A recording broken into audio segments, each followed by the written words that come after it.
Whenever there is a conductor, in this situation, the electric field should point radially outwards for sigma greater than 0, radially inwards for sigma less than 0.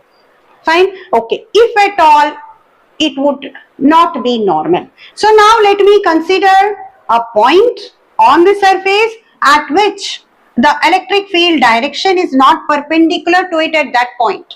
Not perpendicular means it is not normal to the tangent.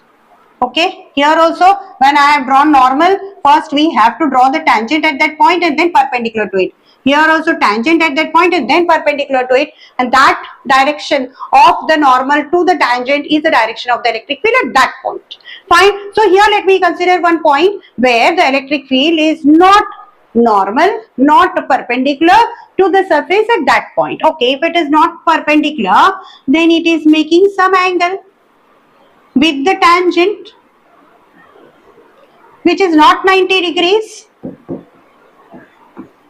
Okay, this is the electric field which is not 90 degrees to the tangent. The angle theta not 90 degrees. Fine. So, then definitely I can resolve this electric field into two components along the tangent and perpendicular to the tangent, where this I can say is E cos theta and this I can say is E sin theta. So, at this particular point P on the surface, I would have one tangential component of electric field which I have shown. Correct?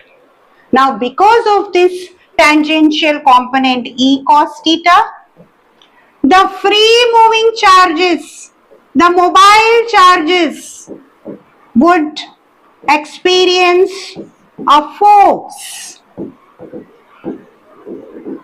and they would drift. Okay? They would drift because they will experience one force due to this component of electric field. What is the formula which we have learned? What is force formula? EQ. Okay, where Q is the charge which we have considered here, which is a free charge, and it would experience this much force, QE cos theta, because of which it would drift. It would move particular to the surface at that point.